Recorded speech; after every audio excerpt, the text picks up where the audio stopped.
This place has no time zone, no landmass, and the sun rises and sets here just once a year.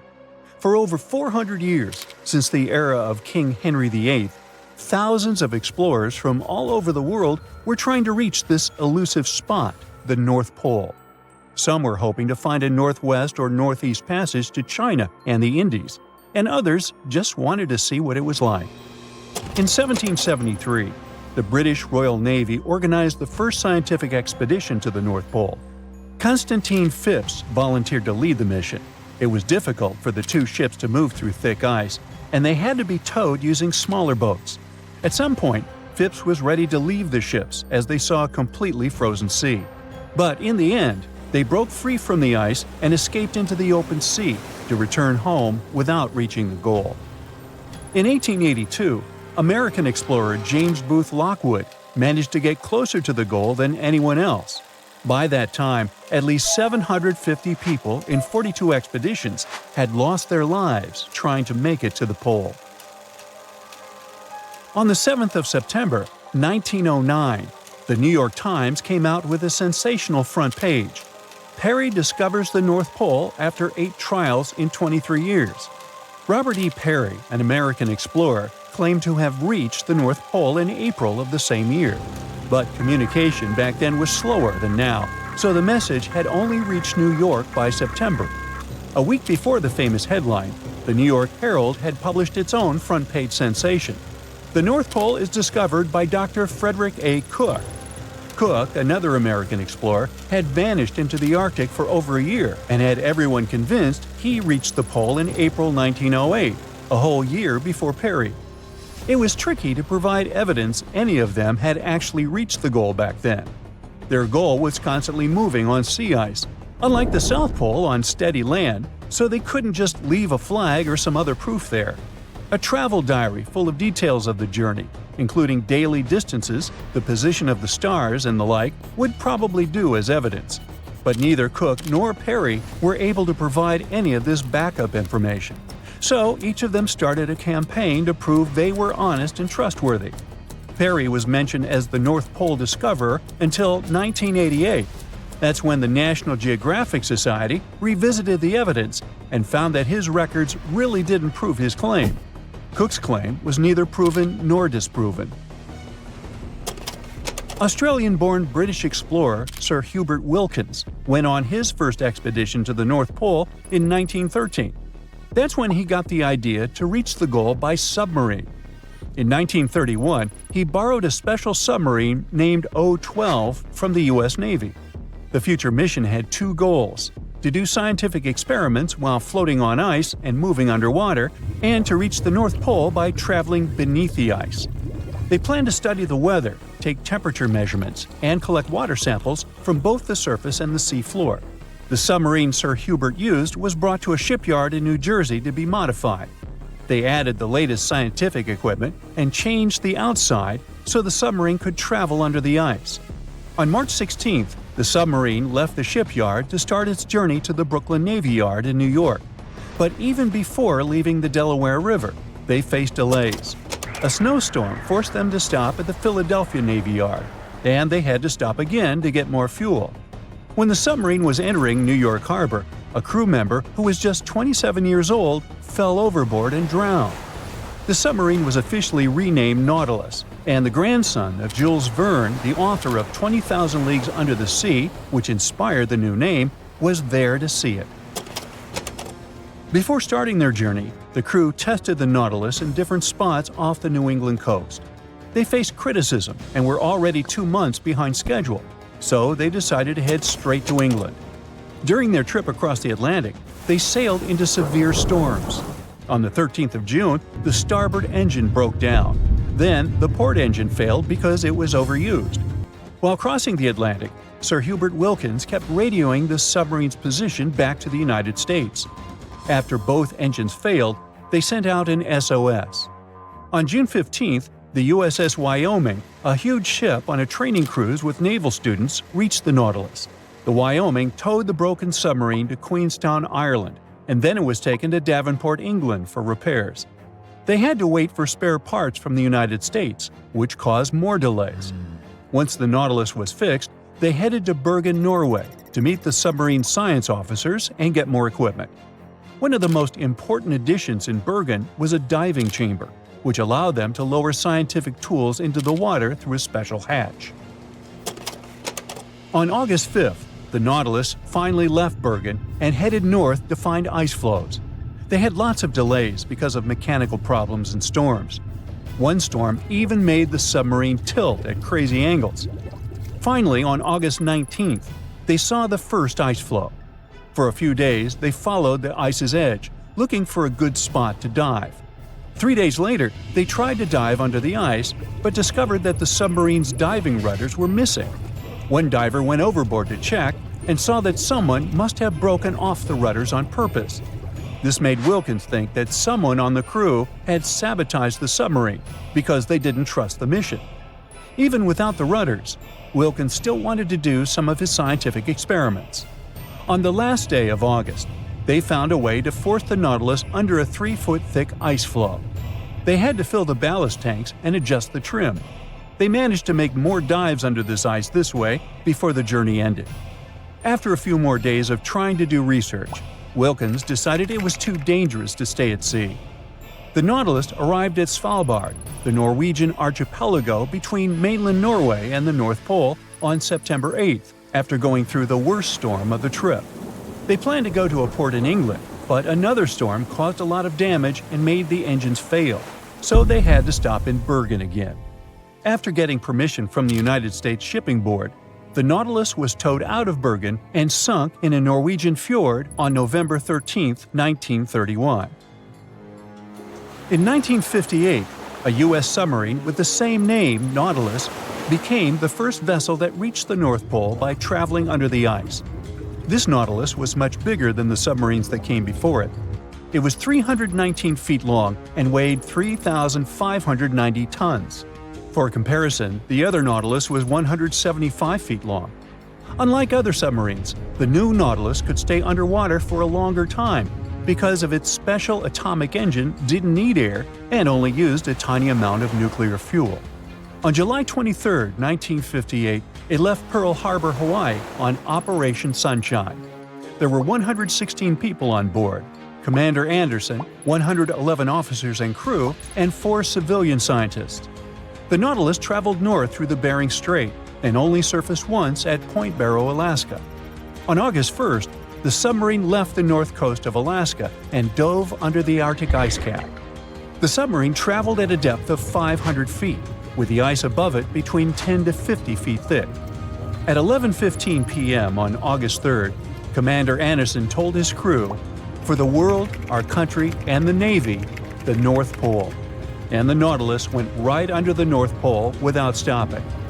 On August 5th, the submarine came up in the Greenland Sea, and then 2 days later, it finished its historic trip in Iceland. Submarines are like huge underwater ships built to handle the intense pressure deep below. It's not big animals you need to worry about, it's little troublemakers. Before going deep down, you load up the submarine with all kinds of foods: cans, frozen stuff, and some fresh goodies, including lots of potatoes. Surprise! Among those sacks of spuds, there might be some fruit flies just waiting to join the adventure and start a family of their own. You seal everything up tight, and off you go with your crew of about 180 sailors, completely unaware of the tiny intruders about to cause some chaos. Once those fruit flies start multiplying, there's no escaping them. After a few days, you can see some fruit flies in the crew mess area. At first, they might cause a minor annoyance here and there, but as days pass, the number of fruit flies grows rapidly. Soon enough, there are many more of them all over the tables and TVs, creating a situation for you. Within a couple more days, the place is practically covered with a swarm of beige flies, making it impossible for you to enter the trash room without wearing a mask. Otherwise, you might choke on fruit flies. The chief culinary specialist tries to use a handheld vacuum, attempting to get rid of the flies. They're everywhere, and you spend the next couple of weeks eagerly waiting for all the fresh food to run out so you can finally clean out those storage rooms. Finally, you and your team devise a plan to dispose of the trash carefully and then clean the trash room. Now, you might wonder where the trash from submarines goes. These awesome underwater vessels can do two things with their trash. They either carry it around or toss it into the ocean. With over 100 people on board, you can imagine how much trash they produce. Candy, wrappers, empty sacks, plastic packaging, you name it. Anyway, we know that they have a trash room. The cool name is trash disposal units. It's like a long tube with a ball valve that opens up to the ocean. The crew collects their trash in these special metal canisters, and once they're full, they close the top. Then, with a splash, the canister gets released into the deep blue sea. It sinks all the way down. Daily life on a submarine is different. Take laundry, for example. It's not your ordinary wash and go routine. They've got a unique water supply system that adds a splash of excitement. The crew can't use salty water for washing machines, so they get some ocean water, purify, and desaltify it. Now it's good for washing, showering, and even kitchen tap duty. Each crew member gets their own personalized laundry bag, and they all take turns playing washing machine maestro. So, storing or disposing of trash is among the weird parts of daily submarine life. This sleek, state-of-the-art submarine named Ran was sent to explore the depths of Antarctica. But as soon as it discovered something, it mysteriously disappeared. So, what happened? It all started when scientists wanted to explore one of the most remote and mysterious places on Earth, the Dotson Ice Shelf in West Antarctica. This ice shelf, silent giant, stretches 30 miles wide. That's almost the length of New York City. It stands between two icy promontories, the Martin and Bear Peninsulas, and it hides an entire world of geological mysteries. If you think that Antarctica is nothing but a desert of super thick snow and ice, you're wrong. There are entire landscapes hidden deep down there. The underside of the Dotson Ice Shelf is a rugged, dynamic terrain shaped by the slow, relentless forces of nature. There are towering ice formations, deep troughs, and bizarre structures stretching for hundreds of feet.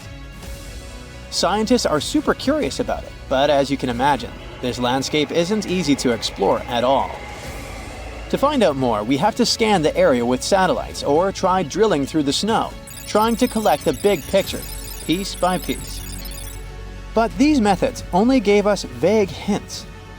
The real breakthrough happened when scientists came up with the idea to let the submarines explore it. Autonomous submersibles could swoop deep into the icy waters beneath the Dotson Ice Shelf and tell us what's up down there. These robotic explorers have fantastic advanced sonar systems. It's that thing that bats or dolphins do. They can use sound to see the world. Basically, they send out sound waves underwater, and when those waves hit something like the ice shelf above or the seafloor below, they bounce back to the system. Animals feel how long it took for the sound waves to return and how they changed. And this helped them understand what's located where. For example, clicks that dolphins send out tell them where the fish are. We copied this crazy evolutionary trick and adapted it to our underwater exploration.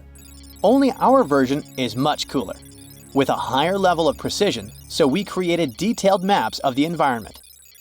The Ran submarine was one of those robotic explorers. It was named after the Norse deity of the sea.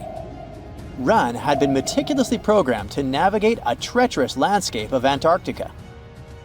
But even with all this training, its journey led to an unexpected and eerie end. In 2019, Ran was sent to explore the depths beneath the Dotson Ice Shelf. It was a hero, the first one to go on a mission like this. The team said it was like seeing the other side of the moon. For 27 straight days, it worked tirelessly. It traveled over 620 miles beneath the thick ice. That's like a journey from Paris to Berlin. Ran went further and deeper than anyone could have imagined. At one point, it reached over 10 miles into the glacier's belly, and what it discovered down there was astonishing. Scientists thought there would be some smooth, uniform ice surfaces, but Ran revealed an underside marked by huge cracks, ridges. There were formations that looked like sand dunes, frozen in time. And finally, it found some mysterious swirling and teardrop-shaped patterns.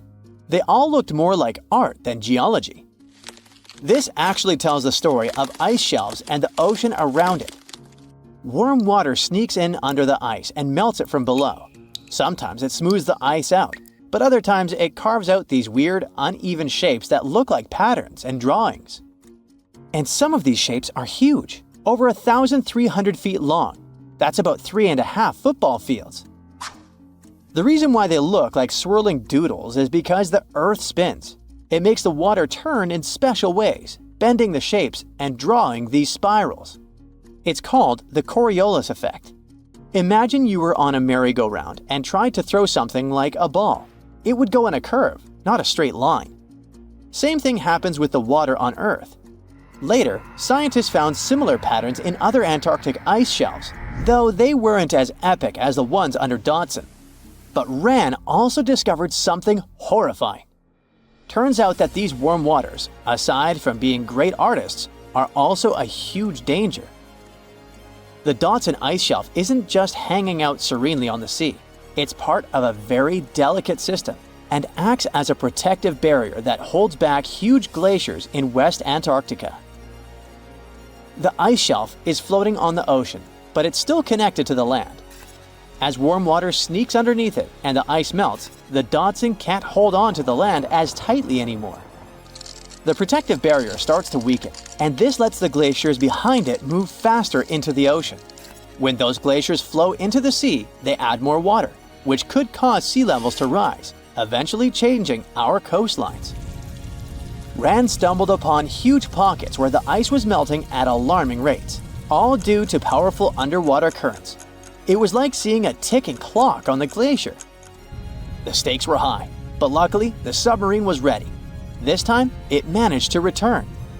And then, it worked for 5 more years, helping scientists with tons of useful data. The missions were daunting. There could be periods where Rand slipped into the pitch-black cavity beneath the glaciers, spending 24 hours without communication. But it was mapping every peak and every valley. It gained experience from over 40 missions below ice. Then, in early 2024, Rand went on a mission to the Thwaites Glacier. The mission was bold from the start. This place is also ominously referred to as the Doomsday Glacier.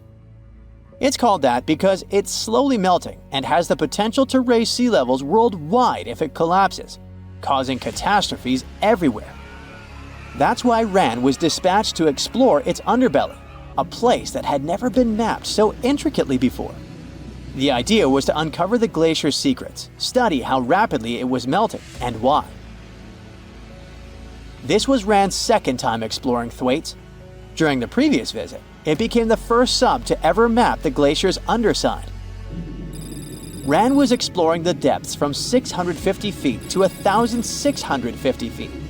It sent a lot of data about how the Doomsday Glacier was slowly melting due to warm ocean currents. But while venturing into these icy depths, something went wrong. Out of nowhere, Rand vanished. Without warning, without a trace. One moment it was sending back crucial data, and the next, it had slipped into the abyss. No distress signals, no final transmission, and it didn't return to the point it was supposed to. People sent extensive searches, helicopters soared overhead, drones buzzed through the frozen skies, but no sign of the submersible emerged from the glacier's grasp. After a while, Rand's batteries would certainly run away. So at this point, it had definitely been swallowed by the abyss beneath 1,500 feet of ice. That was a huge and sad loss for the scientific team. The scientists at the University of Gothenburg are now looking to replace Rand and continue their important research under Thwaites. To this day, scientists have no idea what happened to it. Some say it may have been trapped in the ice. Others believe it was pulled away by an unseen current. It also might have collided with something unexpected. Whatever the truth is, its disappearance has left scientists stunned, and it looks like the ice shelf will hold on to its secrets a little longer. At least we gained a treasure trove of knowledge from Rand's journey. Scientists keep exploring Antarctica, looking for history that hides under the snow. For example, they discovered that around 90 million years ago, a lush temperate rainforest thrived near the South Pole. They revealed an ancient world far warmer than they ever imagined.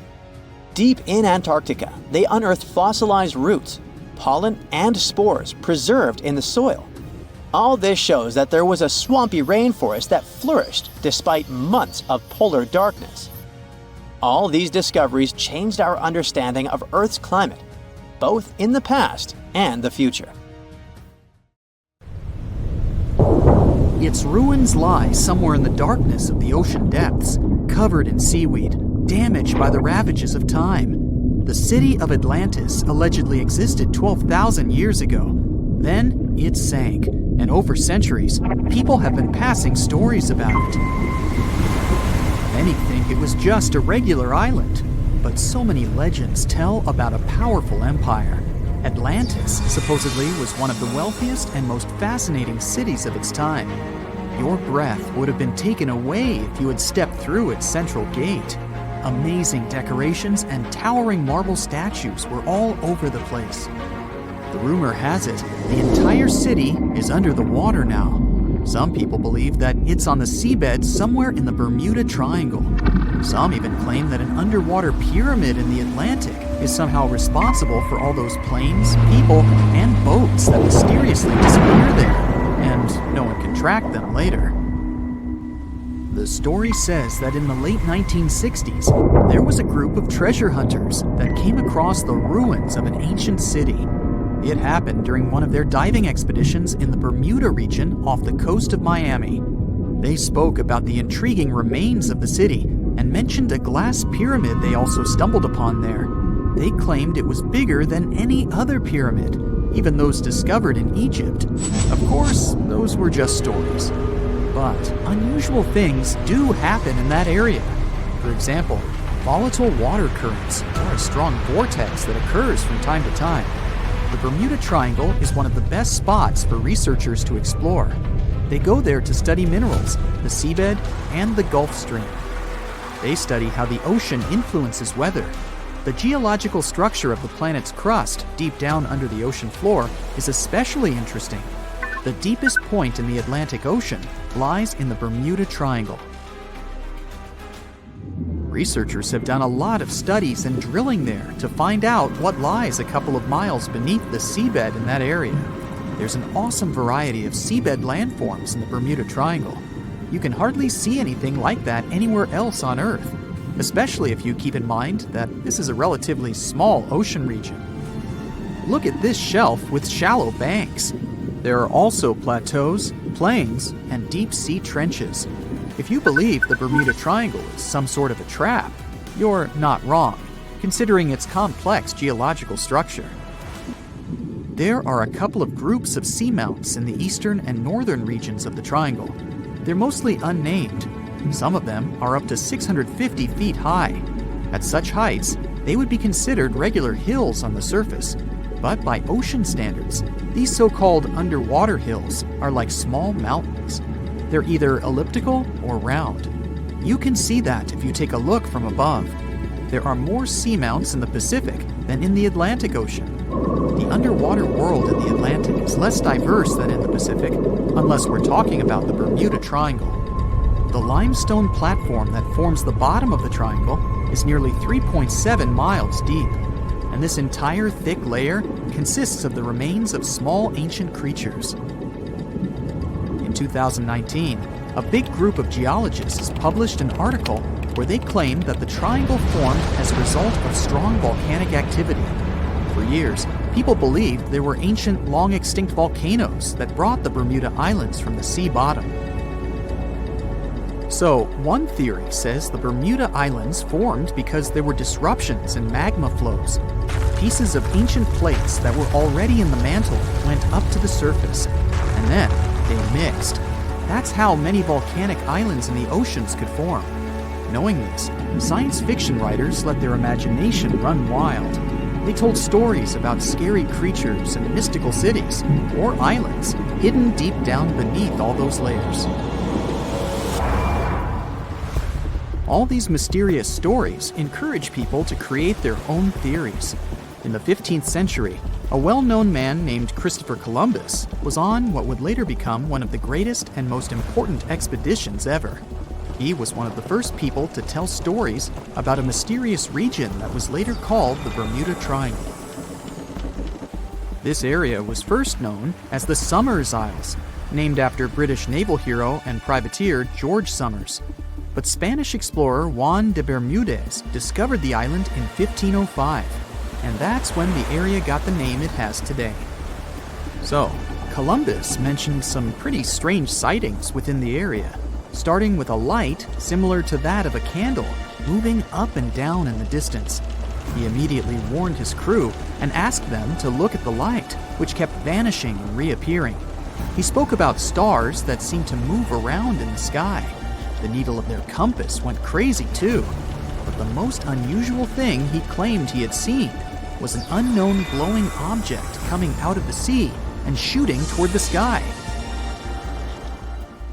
Many people these days believe there was nothing really unusual there. Those must have been lights coming from another ship or from the shore. But Bermuda intrigues us today too. It's a roughly triangular area where ships disappear without any trace. Sometimes they show up later, but empty and with not a single person on board. But more often, no one ever finds their wrecks. And it's not just ships. Planes go missing too. The training sailing ship HMS Atalanta was one of the first cases in the string of mysteries of the Bermuda Triangle. The ship left a dockyard in Bermuda and headed in the direction of England back in 1880. It never reached the British Isles. It actually never even left the Bermuda region. It just went missing, and no one ever found any trace of it. Some said the ship disappeared because of a powerful storm they came across on their route. The crew members probably didn't have enough experience to handle such a situation. Back then, everyone wanted to know what had happened to the ship. How could it just disappear like that? It made headlines.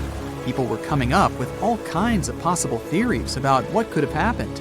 The story continued with the coal carrier Cyclops. In 1918, it sailed off the island of Barbados, and after a couple of days, the situation repeated. The ship disappeared without a trace, along with more than 300 people on board. 3 years later, in 1921, a Coast Guard on the Diamond Shoals near Cape Hatteras, North Carolina, discovered a massive commercial ship that ran aground. The Guard was prepared to help people in trouble, but they had no one to save. The ship was empty. None of the passengers or crew members were there. Some theories about this accident included pirates, but no one really found out what had happened. Flight 19 turned out to be one of the most famous incidents in that area. An entire group of aircraft disappeared in the area in 1945. A further rescue expedition didn't go well either, because one of the mariners with 13 crew members also went missing. And it's not that such things only happened a long time ago. A 29-foot-long ship with 20 people on board went missing a day after it was due to arrive at Lake Worth, Florida.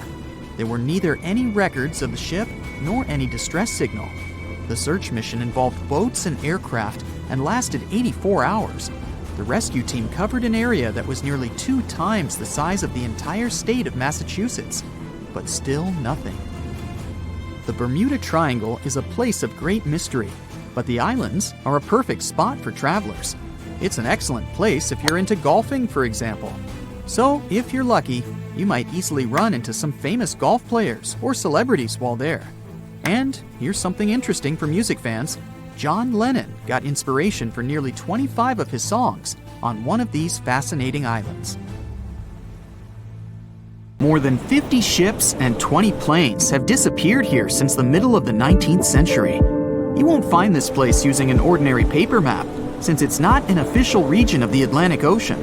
It's just a small area of water in the shape of a triangle, located not far from the southeastern coast of the US. In the 20th century, this place became a legend. Some believe it's home to a secret base. Others are positive it's a time portal. Ships get caught in a strong storm and move to the past or the future. There's also a theory that the city of Atlantis is located right under the Bermuda Triangle. Its technologies create bursts of energy and destroy ships. Even airplanes have a chance to disappear in this area. All this has gone so far that if something strange happens in the ocean, everyone thinks it's somehow connected with the Bermuda Triangle. The fear of the triangle has been made popular through books and movies. Directors, writers, and journalists like to use this theme. But in their works, you only see a few correct answers. You can find the truth about this place yourself if you look closely. But first, let's refute the weakest theories. Space objects, Atlantis, time travel. All these myths appeared in the middle of the 20th century. There weren't any records about mysterious phenomena before this time. People just noted that a lot of ships were sinking here. But then, one author wrote a book about Atlantis lying in the waters of the triangle. The author didn't provide any evidence, but he described this hypothesis very convincingly. People read it and liked it. The human psyche likes to read something secret. When you learn something that no one knows about, it makes you feel special. And of course, you begin to believe in this secret. So, this was one reason why the Bermuda Triangle book has become so popular. It brought the author a lot of money, and other people also wanted to enrich themselves the same way. Some other fantastic theories about time travel and secret bases have appeared since then. After that, people started making documentaries. All those works devoted to the mystical nature of the triangle were based not on real facts, but on theories from other books. It's impossible to find the truth in this chaos. Some people like to learn secrets, even if they're fake. But you can always find the truth if you really want. Just take any myth and try to find sources proving its reality. Most likely, you'll find nothing but non-scientific books and movies. There are also more realistic things about the triangle, but they are no less interesting. One hypothesis says that ships disappeared there because of methane. Deposits of this gas are under the seabed of this region. Sometimes it releases from there and rises to the surface. As soon as methane comes into contact with water, it takes the form of giant bubbles. Then these bubbles foam the water and create large waves that flip the ships. This theory is quite real, and such a natural phenomenon exists, but not in the Bermuda Triangle. None of the numerous studies have confirmed the presence of an increased concentration of this gas here. The last methane eruption occurred here about 15,000 years ago. Another realistic theory is rogue waves. They form without storms and winds. The calm water's surface can transform into a big wave, the height of a 5-story building, in 3 seconds. It sinks a ship and then quickly disappears. The sea is calm again, as if there were no waves at all.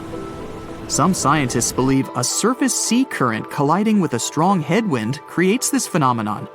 But some recorded cases involved no wind. Another version says the wave is born thanks to the collision of warm and cold currents. But the most exciting theory talks about kinetic vampirism that forms the waves.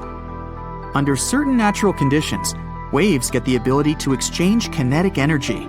And among all the waves, there will be the biggest, the vampire one. It absorbs the energy from all the others. When the power is accumulated, the vampire wave splashes it out.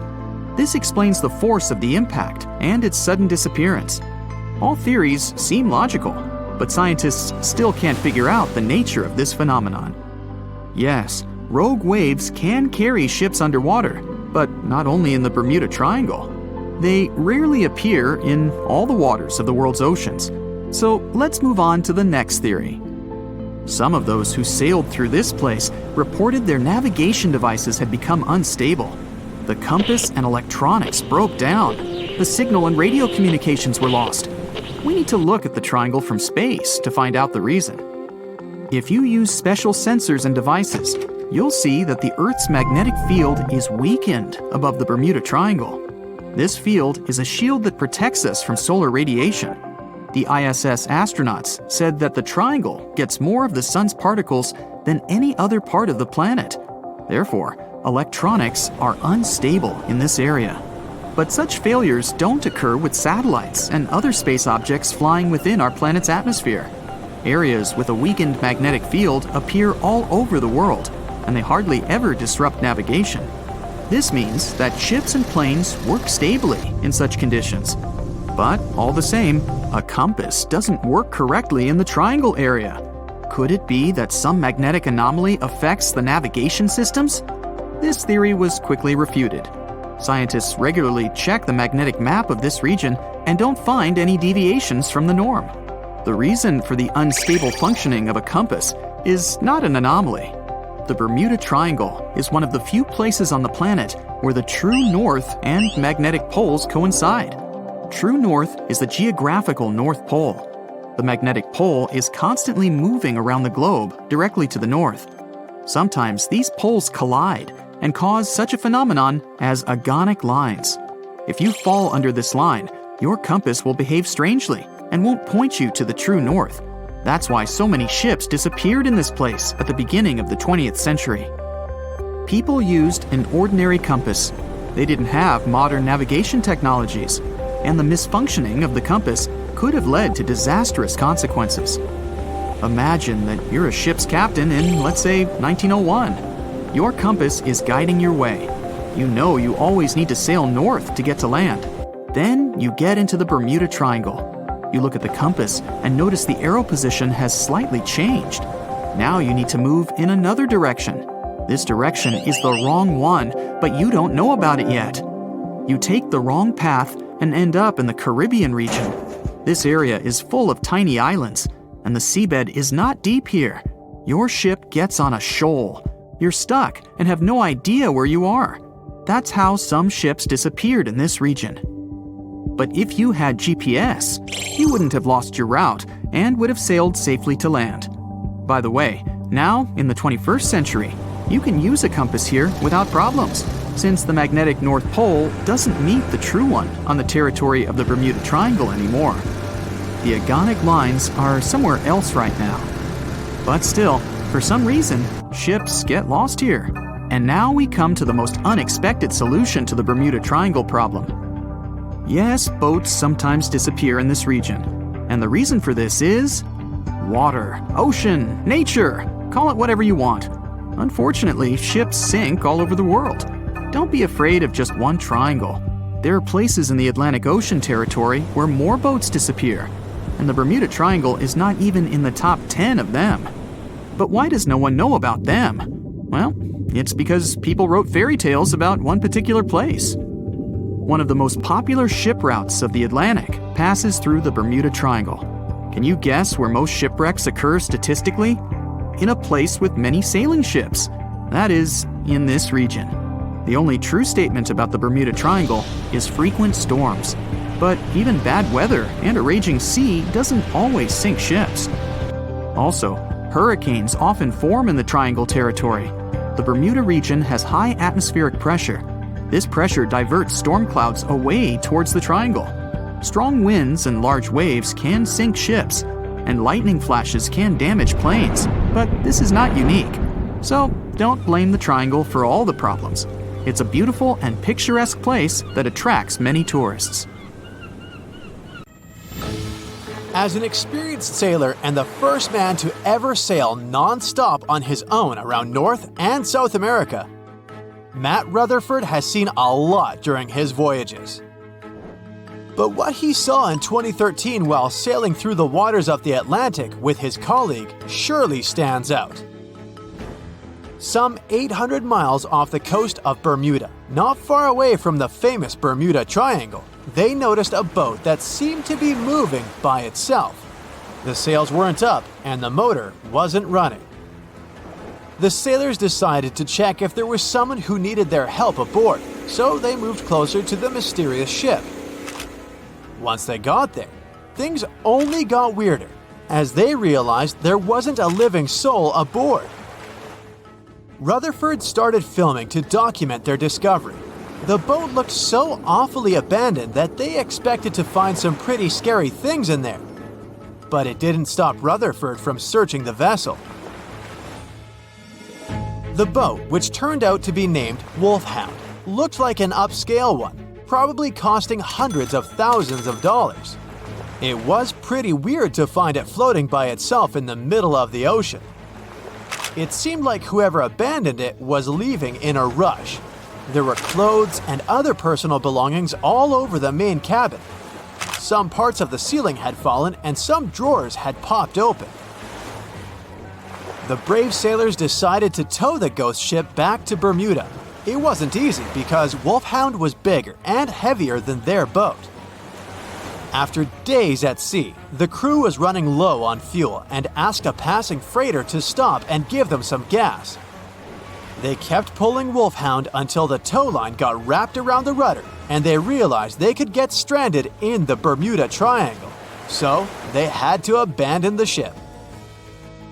What really happened and how Wolfhound ended up in the middle of the ocean will probably remain a mystery.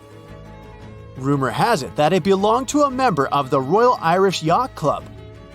The ship was going on its first voyage from Connecticut to Bermuda and then Antigua. It got in a terrible storm around 400 miles away from Delaware. The winds were so strong that the yacht suffered 2 knockdowns.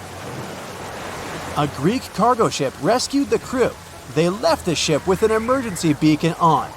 The rescued crew members shared that they saw the ship sink, which only adds more questions to the story. How did it get back to the surface? Does the Bermuda Triangle have anything to do with that? Christopher Columbus himself reported some unusual compass activity going on in this mysterious area while he was on his way to the New World. Despite the stories of more than 50 ships and 20 planes disappearing in the area, it remains one of the most heavily traveled shipping routes in the world. Some skeptics believe that this fact solves the Bermuda Triangle mystery. It could make sense because the busier the area, the more accidents happen there. But then again, it's not the number of disappearances that makes the place so mysterious. It's the lack of explanation and wreckage lost for good. The first ever confirmed ship to vanish in the Bermuda Triangle was the USS Pickering. In 1800, it departed from the US on its way to the West Indies. The ship sailed into the Bermuda Triangle along with its 90-man crew. No one ever heard anything from them ever since. The popular explanation is that the ship was taken out by a storm. But because no one found any wreckage, we'll never know for sure.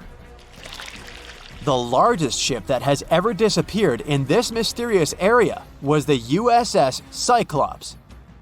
In March 1918, carrying a crew of 306 people, the USS Cyclops left Barbados and headed home to Baltimore. The ship passed through the Bermuda Triangle on its journey and vanished into thin air, or rather, water.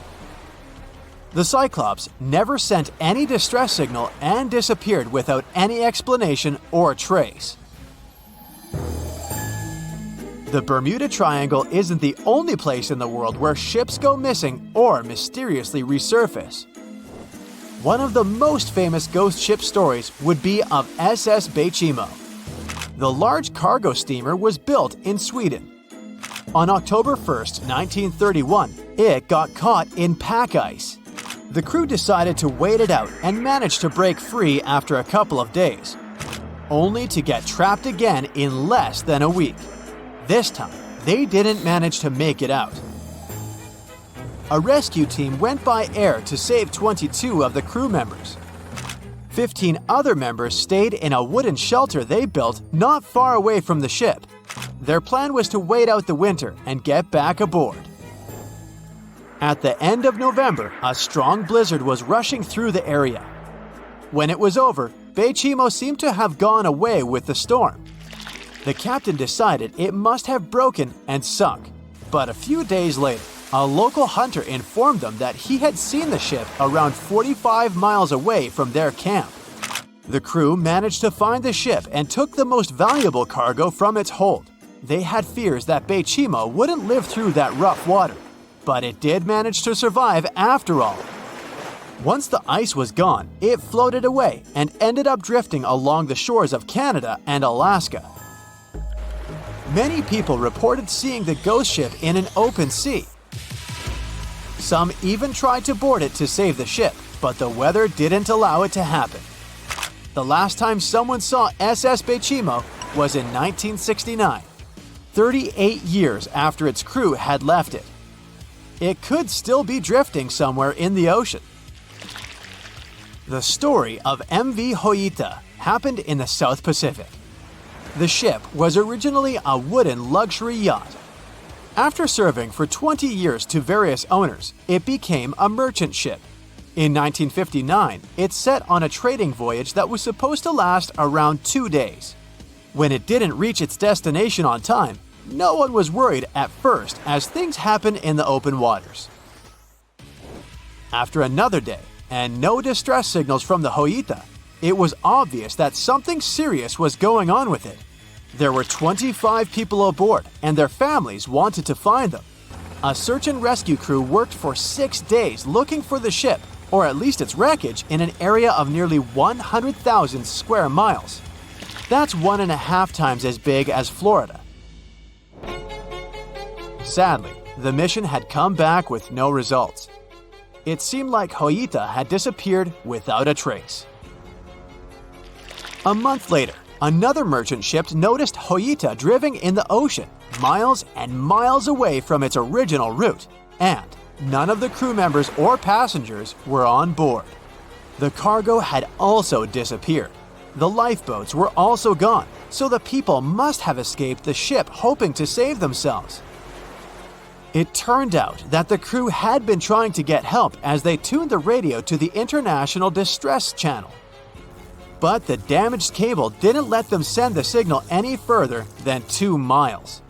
It also looked like when they were leaving the ship, the crew took the logbook with them, and we still don't know what exactly happened to Hoita.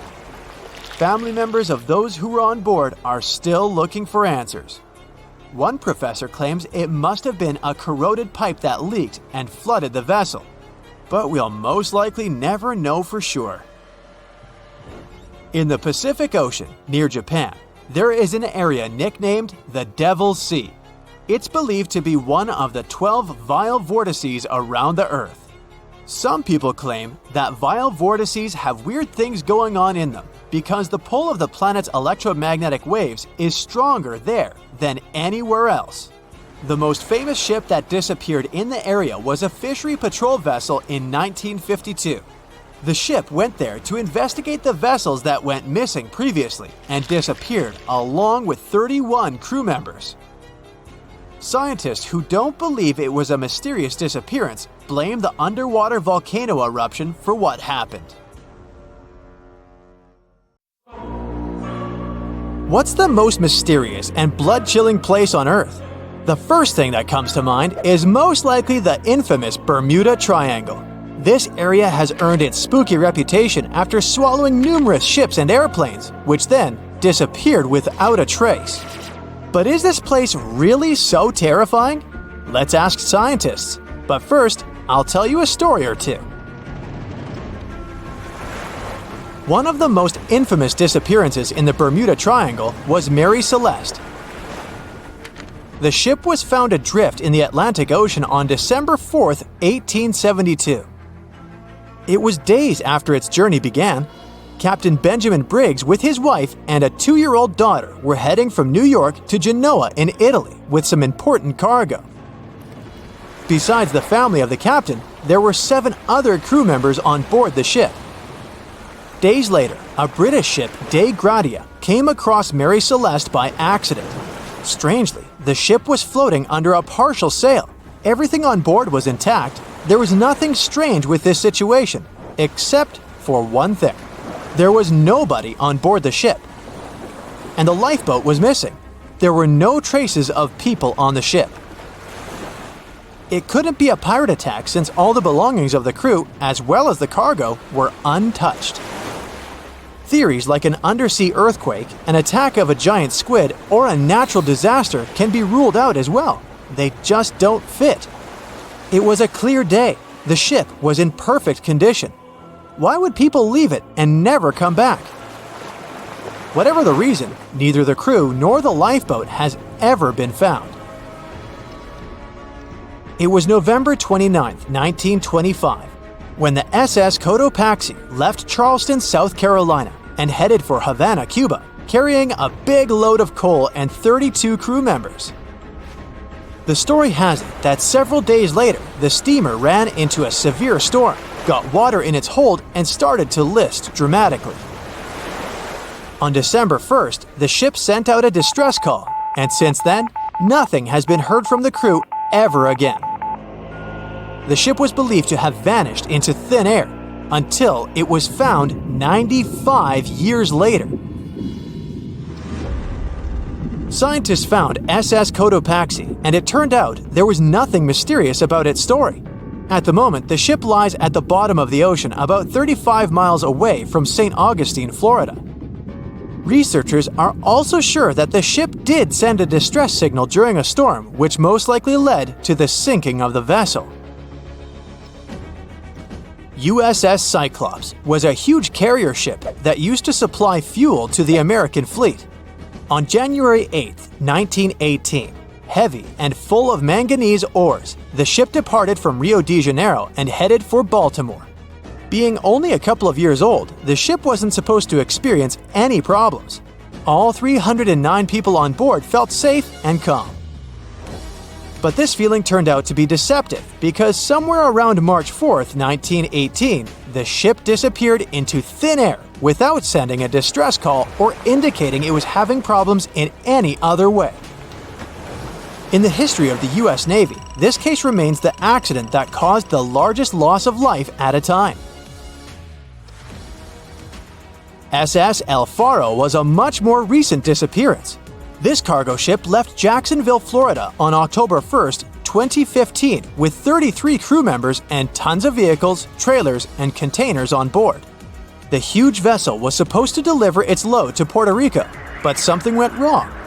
A regular tropical storm that started miles away suddenly transformed into a powerful hurricane that rushed towards El Faro. It started to circle around the cargo ship, making the communication from the vessel go silent. But the most shocking thing was that after causing all this commotion, the hurricane miraculously retreated in the same direction it had come from. Weeks later, after a thorough and extensive search, rescuers finally located the ship. It was still in one piece and sitting upright on the bottom at a depth of 15,000 feet. But the blood-chilling truth was that there was no trace of the crew members on board. As for airplanes, probably the most inexplicable disappearance happened on December 5, 1945. This case got the name the Lost Patrol. Flight 19 was the code name for 5 planes that departed from a naval base in Florida on a training flight. No one knows for sure what happened to the planes, but they never returned to the base. Most experts believe the commander of this group, Charles Taylor, got lost and led the planes in the wrong direction. Those were the machines that could land on water, so hypothetically, after getting low on fuel, the pilots could ditch and wait for help, rocking on the surface of the ocean. But it didn't happen. Although 2 rescue Martin Mariner planes were searching the area all through the night and the next day, they found no trace of the 5 disappeared planes. But the most spine-chilling coincidence was that one of the rescue planes failed to return to the base as well. All 6 planes vanished into thin air, as if they had never existed. There have been several other plane disappearances when aircraft went off radars and never returned. In some cases, pilots had to send out a Mayday distress call. In others, they disappeared in the blink of an eye when everything seemed to be going perfectly fine.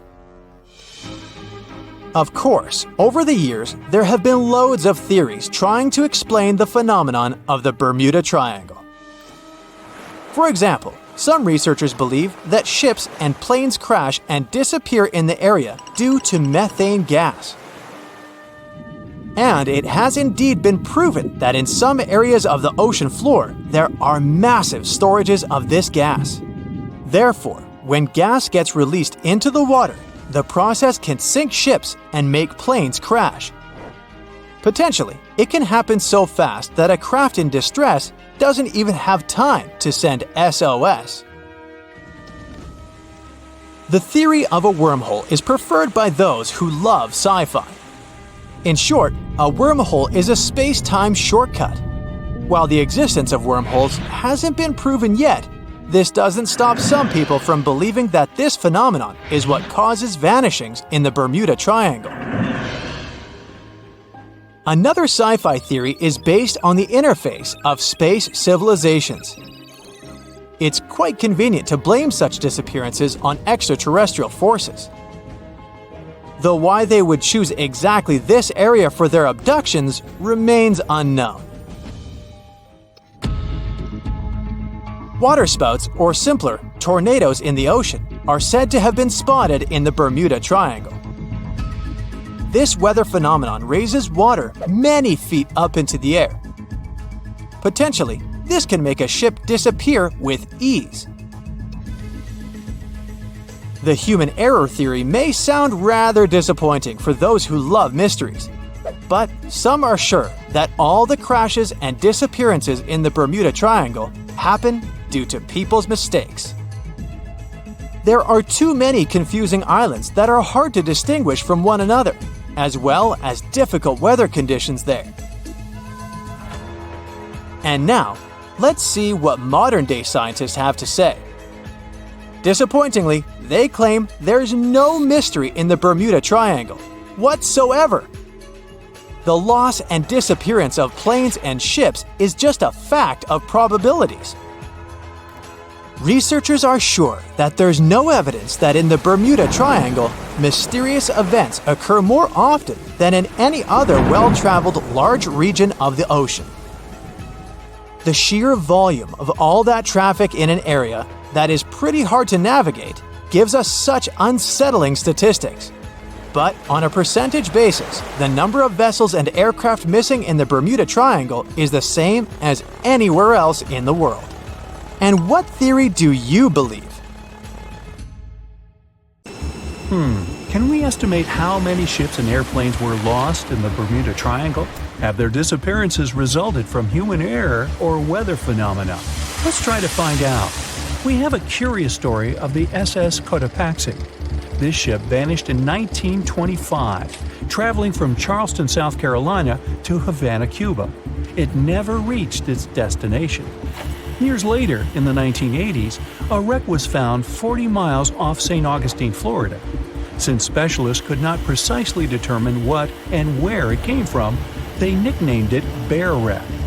It took many additional years of work, done mainly by marine biologists, to identify that this ship was indeed the missing SS Cotopaxi. This was confirmed in January 2020. How did the ship just reappear? And how did it get there, since this mysterious shipwreck isn't even in the Bermuda Triangle? Now, let's see who came up with this term, Bermuda Triangle. Can you actually pinpoint the triangle on a map? No, it's not an officially recognized location either. The Bermuda Triangle does not appear on any world map. Nobody has agreed on its exact boundaries.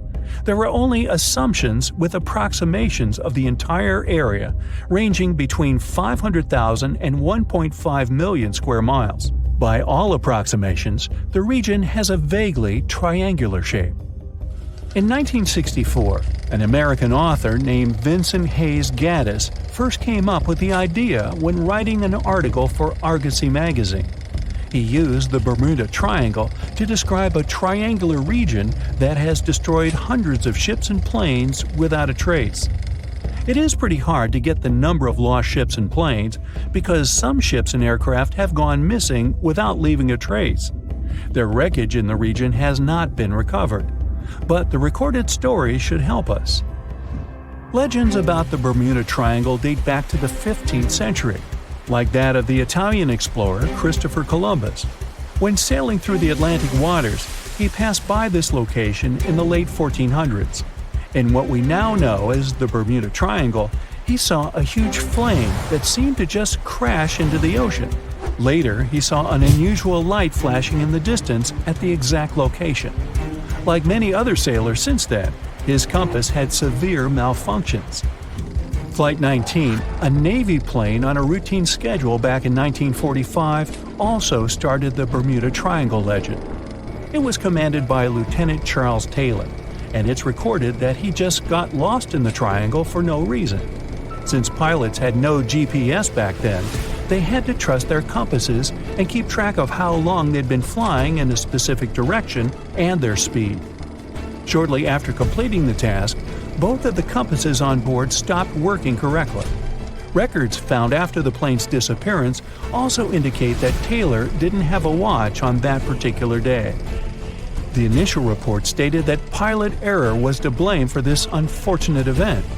However, because people weren't satisfied with this outcome, it was changed to causes or reasons unknown after several reviews.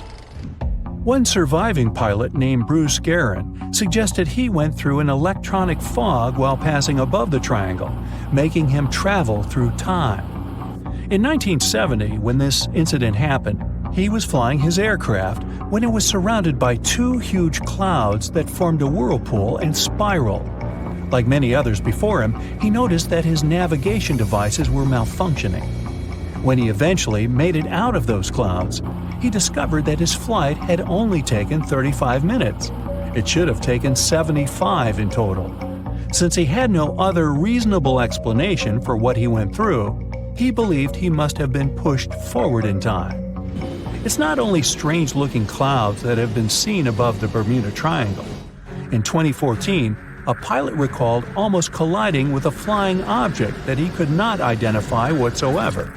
Some of these strange encounters were even caught on tape. It's the case of an early 2015 flight whose passengers noticed a curious object just floating over the ocean. The pilots have yet to figure out what they actually saw back there. Okay, not all of the possible explanations have been this unusual. Oceanographers, for example, have also tried to explain why ships disappear around here. So they recently came back to one of their old theories: rogue waves. These are immense walls of water that just pop up suddenly. If multiple such waves rise simultaneously, they overlap like a wave sandwich. If one single wave can reach over 30 feet tall and happen simultaneously, it can create a rogue wave that can surpass 100 feet high. These types of waves can quickly overtake even the biggest of ships. Meteorologists came up with their own explanation too: hexagonal clouds. These unusual types of clouds can generate winds of up to 170 miles per hour, and they're pretty significant too, some reaching 20 to 55 miles across. As such, waves inside these wind giants can go as high as 45 feet. The Earth's own magnetic force might also have something to do with it. Within the Bermuda Triangle, compasses point to true north, the geographic North Pole, rather than magnetic north, the shifting magnetic North Pole. Some have even explained that since these two perfectly overlap in the Bermuda Triangle, it can cause a magnetic phenomenon that could make navigational devices malfunction. It's called the agonic line. The problem is that scientists have discovered that this line moves each year. It might have passed through the Bermuda Triangle at one point, but it's now through the Gulf of Mexico. Other strange natural phenomenon found along the coast of Norway could help explain why the Bermuda Triangle has claimed so many ships. There are some deep craters there, measuring up to half a mile wide and are 150 feet deep. Scientists believe they were created by methane gas bubbles. This gas seems to be leaking from deposits hidden deep in the seabed. Once the gas reaches a certain quantity, it bursts to the surface and causes eruptions. So, do pilots and ship captains actually avoid this area today? Could this explain why there are fewer ships that get lost there nowadays? But if you've ever flown from Miami to San Juan, Puerto Rico, you probably know that's not true. As for ships, if people would avoid the Bermuda Triangle, nearly all Caribbean vacations would be spoiled.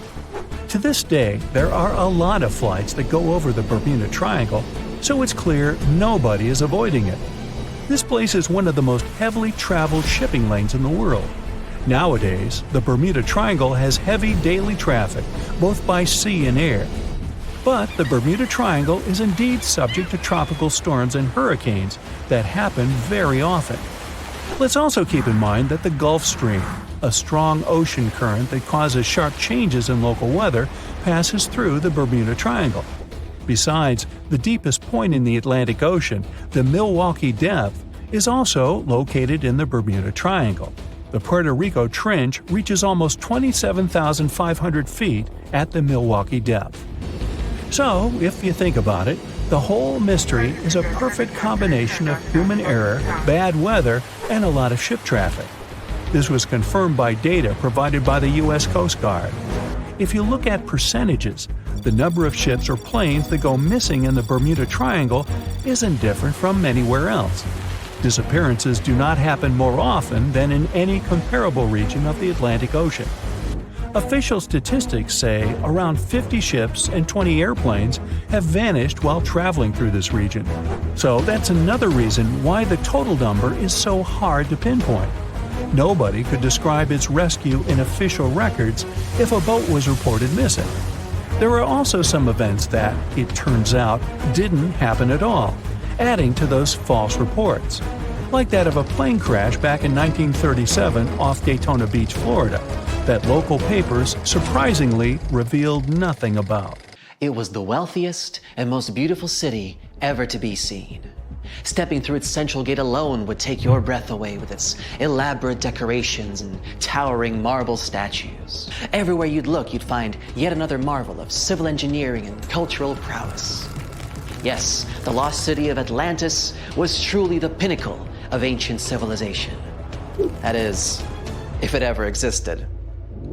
Since it was supposedly swallowed by the sea in its entirety, it's no wonder some curious minds linked it to the Bermuda Triangle, another subject of endless mystery in popular culture, suspected of swallowing quite a few missing planes and ships. In the late 1960s, it's said that a group of treasure hunters stumbled upon the remains of an ancient city while diving in the Bermuda Triangle off the coast of Miami. Not only did they claim to encounter some intricate-looking ruins, but they also claimed that they found a glass pyramid there, larger than any other pyramid ever discovered in Egypt. A huge glass pyramid on the bottom of the Atlantic Ocean?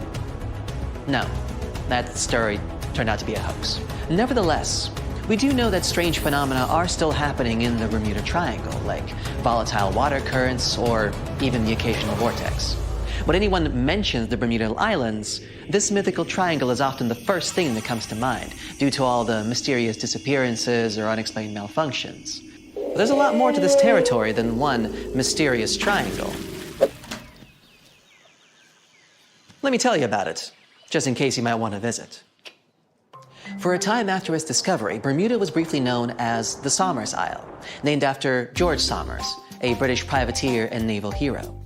But the name that eventually stuck was the initial name, Bermuda, named after Juan de Bermudez, an explorer from Spain who discovered it in 1505. It's the oldest remaining British territory overseas, going back to a time before even the United Kingdom was established. The island's geographical creation is also unique. Scientists have recently discovered that the volcano that had generated this piece of land is like no other on Earth. Since it has pleasant weather almost all year, it's a great place for golfing, sporting 8 world-class courses, often frequented by famous golf players or celebrities. You might just run into one by accident, if you're lucky. If you're more of a music fan, you would be interested to know that John Lennon got the inspiration for about 25 of his songs right here on this island, including classics such as Watching the Wheels, Woman, and Just Like Starting Over. Bermuda's official online travel guide even provides a Lennon-inspired itinerary, taking you from the Bermuda Botanical Gardens to the Masterworks Museum of Bermuda Art to Front Street, a district well known for its very active nightlife. William Shakespeare himself has an interesting connection with this island. His famous play, The Tempest, a story about a shipwrecked crew that end up on a magical island where they are tormented by an old man and his servants, was initially going to be set in the Mediterranean. But after learning about a real-life shipwreck in Bermuda, Shakespeare was supposedly inspired, and so moved the setting here. The island is also home to some fascinating animal wildlife. On hot summer nights, a special insect that glows in the dark, called the Bermuda fireworm, can be found in protected bay areas. There's also a unique species of birds here, the cowhouse, also known as Bermuda petrels. Believed to be extinct for about 300 years, they were rediscovered back in the 1950s, and a sanctuary was built for their protection. Currently, there are about 300 of these birds in Bermuda, total. Some of the first sailors to end up on the island at times reported strange sounds coming from inland and the surrounding waters after sunset. They even described what they heard as children screaming. So, of course, they thought it must have been because of witches or sea monsters. It took a little more time and research to figure out the sounds were coming from the cowhounds. These birds emit a very specific sound that can be easily confused with distressed human noises. Just as the Netherlands are famous for their tulips and Brazil for its coffee, Bermuda is well known for, drumroll please, onions. Yes, Bermuda used to export an amazing amount of onions back in the day, and the general quality of the vegetables produced here is said to be very high. Bermudians, that's how people living in Bermuda are called, are so proud of their onion heritage that when the clock strikes 12 on New Year's, a giant-sized onion decorated with beautiful lights is dropped in St. George's Town Square to usher in a new year.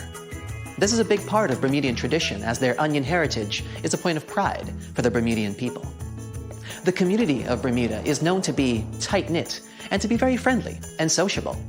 It's common to say hi to everyone on the street, even if you aren't properly introduced. Not greeting people when entering a shop or jumping into a bus is actually considered rude, so be sure to get accustomed to locals saying hello when paying a visit. Another fascinating aspect of Bermuda is its architecture. The houses are all painted in bright, zesty colors. Bermudians take very good care of their homes, even repainting them every 4 to 5 years. And they can even choose the color of their house without any limits. The roofs, however, are a completely different story. When visiting, you will notice that they are all white and terraced. Here's why. Since there is no public water system in Bermuda, people living here have to collect their own water. And that's what the roofs are for. Rainwater is collected on the roofs and then funneled into water tanks for storage and future use. That's why it's so important that the roofs remain white. Not only is it much easier to spot debris on a white surface, but the white cement also helps with sanitizing the water. What about transportation? Well, only residents can drive a car here, and only a single car is permitted per household in terms of ownership. So if your trip itinerary includes renting a car, you may want to rethink it. If riding a bus is not your preference, there's always the option of renting a scooter. You just have to remember to drive on the left side of the road. It is a British colony after all. This wonderful location is also one of the few places on Earth with pink, sandy beaches. Because it's surrounded by coral reefs that are responsible for the special red pigment, Bermuda is home to some of the most spectacularly colored beaches in the world, such as Horseshoe Bay Beach, West Whale Bay, or South Shore Park. For those interested in more of a culinary experience, Bermuda has some interesting local dishes to explore.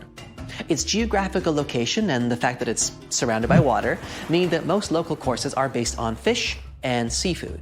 Here you can get a nice codfish breakfast, a Bermuda fish cake, or their famous Hoppin' John, a dish made with black-eyed peas, sliced sausage, bacon or chicken, Bermuda onion of course, and some brown rice, often seasoned with garlic and thyme.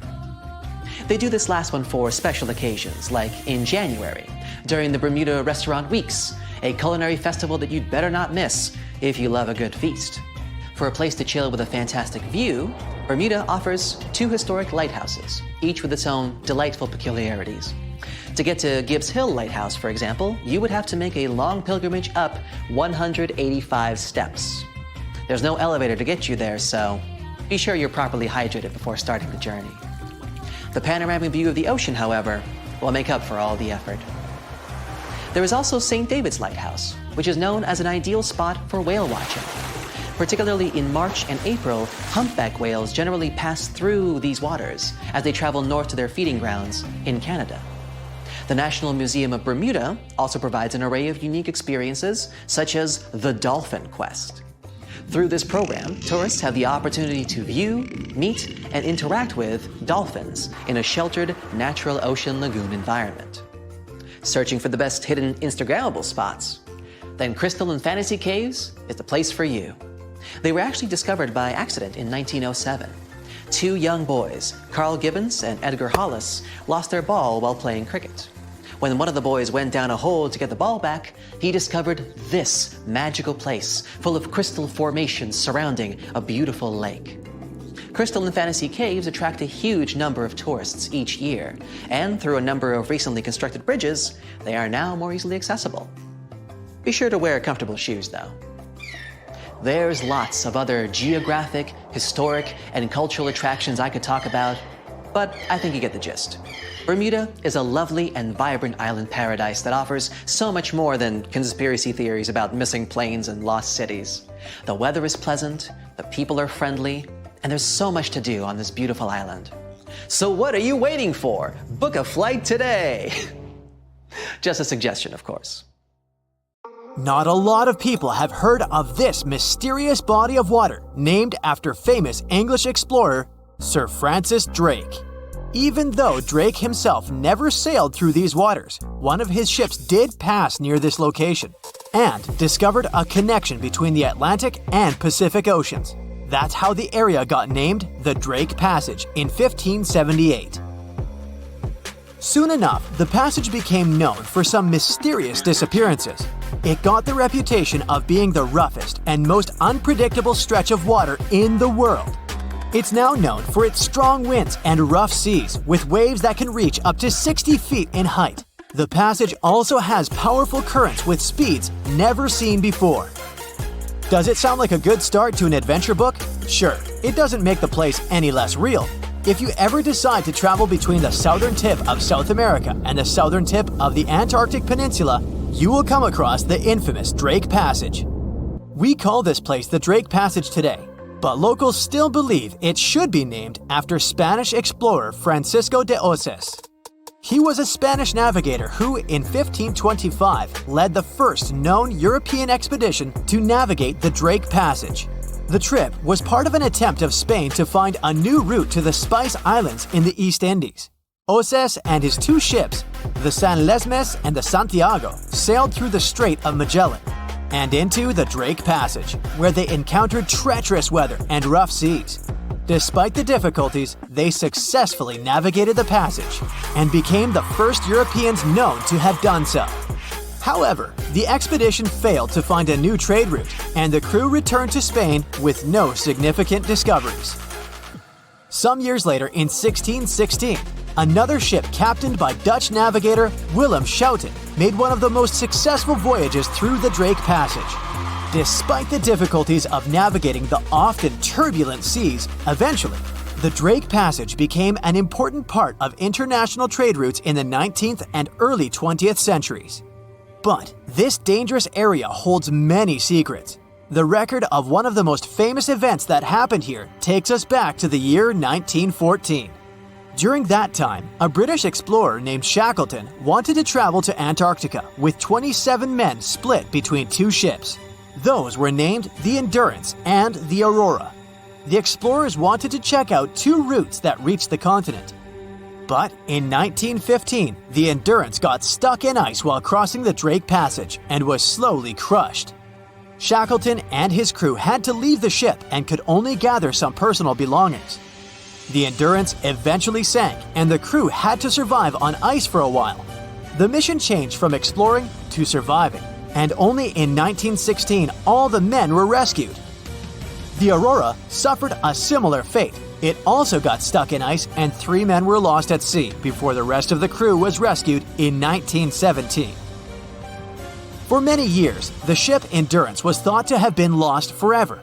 But in 2022, a group of specialists went on a trip to find it.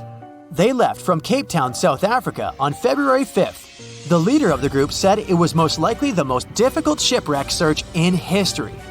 They used special equipment to find the ship under the water and then used a special underwater camera to take a closer look. The members of the team were sure they had found the Endurance because it was in a place where very few ships had ever been. Despite being 10,000 feet underwater, the Endurance didn't look so shabby. It was actually pretty well preserved for a ship that had been underwater for more than 100 years. The explorers were still even able to see the word Endurance written on it. But it's not just ships that have a hard time with the Drake Passage. A plane with 38 people on board seemed to have disappeared over the Drake Passage in 2019, according to the Chilean authorities. It's believed it hit the icy and rough waters of the passage. Rescuers used ships, planes, and satellites to search for the missing plane and its passengers in the area where it had last sent messages. But the harsh conditions of the Drake Passage made the search very difficult. The exact location where the accident had happened was eventually found, but there were no survivors. The Viking Polaris is another of those ships that got damaged in the passage, even though it was designed for tough conditions. It was faster than most ships and more stable because of special equipment that kept it balanced. One night, back in 2022, the waves were indeed big, but the ship seemed to be doing well in the rough weather. But then, on its way back to port in Ushuaia, Argentina, a rogue wave suddenly hit the ship without warning. People on board felt like they had been hit by an iceberg. Rogue waves are much taller than other waves around them, and they're very unpredictable. Scientists still don't know exactly why they occur. When this rogue wave hit the Viking Polaris ship, it immediately broke windows on the second deck. Some people on board were hurt, but thankfully, most of them had been properly trained before boarding the ship and knew what they had to do in case of an emergency. The crew was also very good at helping the passengers. Most of them even claimed later that they would board the ship for the second time, despite such an unexpected experience. The boat eventually made it to the port without suffering further damage. What makes this region so hard to cross, though? For starters, the Drake Passage is a wide and deep area of water. It's about 500 miles wide and has a depth of 15,000 feet. Even the most experienced sailors who cross the passage every year say it can be dangerous, unpredictable, and even scary at times. And that's even considering the modern technologies we have today. The area is a mix of warm and cold temperatures, which can result in ravishing storms. Strong winds from the west push the water from the Pacific Ocean into the passage, creating waves and swells that can reach up to 30 feet or more. If accidents happen here, things can get ugly faster than anywhere else. The Drake Passage is a part of the ocean where the water is very cold and has strong currents. The bottom of the ocean there is also not stable, making it harder to find things like a plane or a ship. These days, we have modern technology that helps us feel safe, even when we're passing through rough seas. However, if you are planning to travel by boat to Antarctica, make sure you're ready for the rough sea in the Drake Passage, and for feeling a little uneasy. This can happen even to the most experienced of people when the waters are rough, but it's especially tough if it's your first time. Some people bring remedies to avoid feeling sick, like ginger gum or scented wristbands. Others find it helpful to look at the horizon. Test things out to see what works for you. Once you arrive at the Drake Passage, you'll be surprised to see that lots of different animals live there.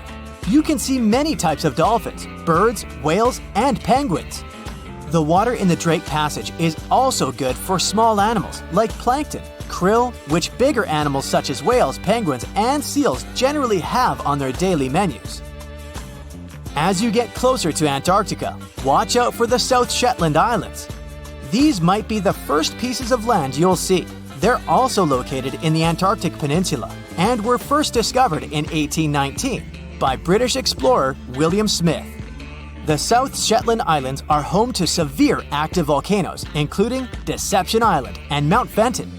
The islands are also where you can find a number of endemic species, including the South Shetland Islands Gentoo penguin, which is only found on this piece of land. It happened 66 million years ago. Hey, it could have been September. A massive asteroid slammed into Earth, bringing along chaos and devastation. The tragic aftermath of the terrifying collision led to the extinction of dinosaurs.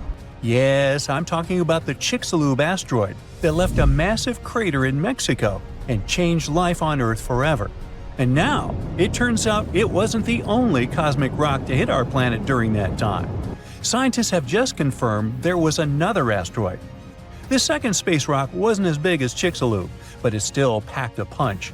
It crashed to the ground off the coast of West Africa, smashing into the ocean and leaving a crater called the Nader crater.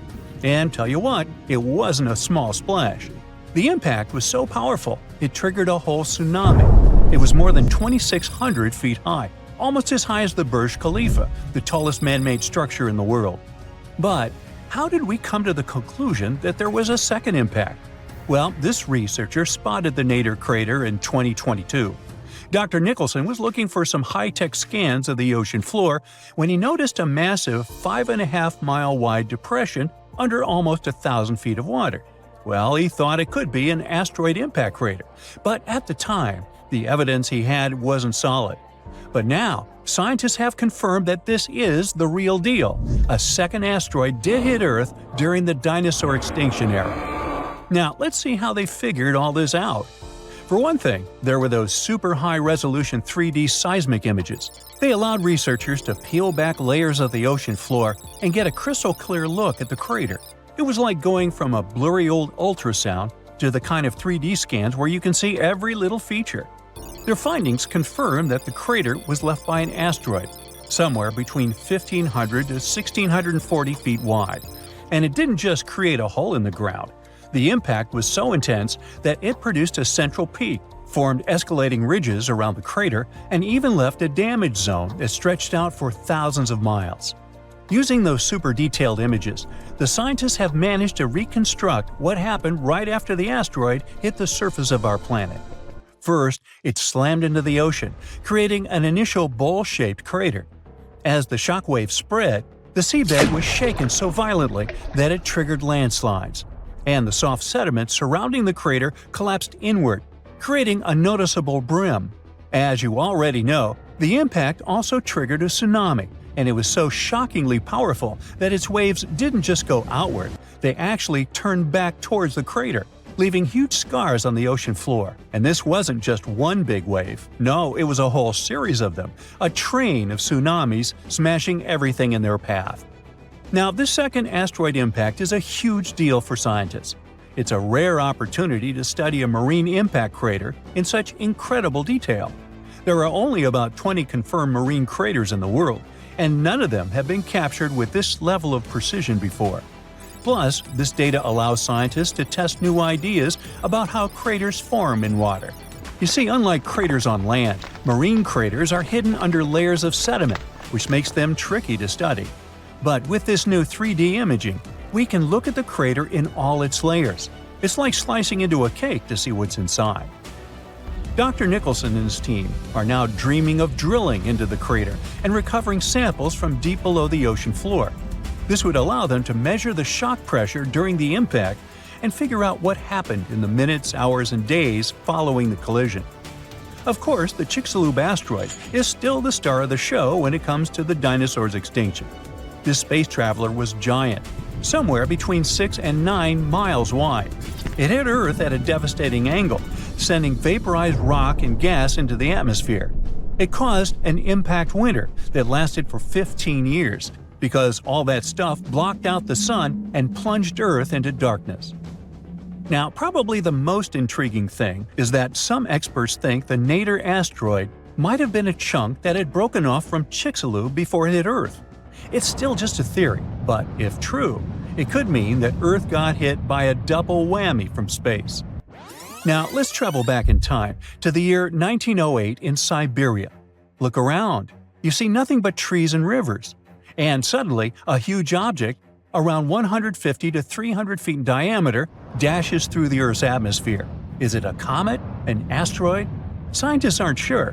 What they do know for sure is that this intruder blew up in the sky over Tunguska, leading to one of the most powerful blasts in recorded history. It completely leveled the forest below, knocking out 80 million trees over an area of around 830 square miles.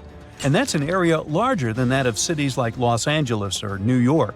The trees were literally flattened, and their trunks were stripped of branches. They were also arranged in a bizarre radial pattern around the epicenter. But what if this explosion had happened over a city? Every single building would have been destroyed, and countless lives would have been lost. Luckily, this disaster occurred in a super remote part of Siberia. The creepiest thing, though? When scientists finally reached the area years later, they found no impact crater. No wonder it led to even more mystery. The most logical explanation is that when the object went off in the sky, Probably around 3 to 6 miles above the ground, it blew up before it could hit the ground, and still, it didn't stop the blast from leveling an entire forest. Fast forward to 2013 and another mind-blowing event, this time over a much more populated area, the city of Chelyabinsk. It was a regular February morning when an asteroid about 60 feet in diameter entered Earth's atmosphere, lighting up the sky. It was moving at a staggering speed of around 43,000 miles per hour. It blew up in midair, about 18 miles above the city. It was a horrific view, but luckily, the asteroid disintegrated high enough in the atmosphere without hitting the ground. If it had touched down, the city would have been in big trouble, because even though there was no direct impact, the explosion still created a shockwave that tore through the atmosphere, hitting the ground with enough force to shatter windows all over the place. The blast damaged around 7,200 buildings, but fortunately, there were no direct fatalities. Still, it was a major wake-up call. This wasn't just some far-off cosmic event like Tunguska. This asteroid exploded over a modern populated area, and the damage was very real. The good news?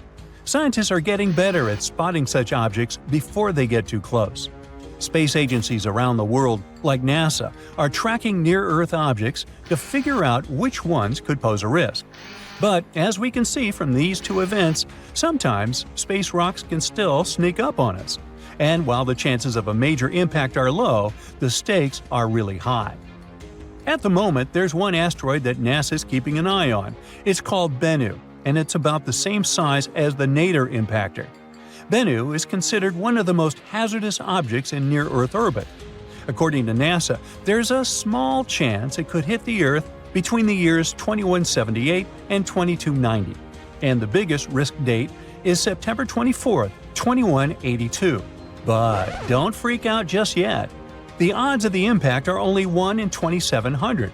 But still, it's a reminder that Earth is always in the cosmic firing line.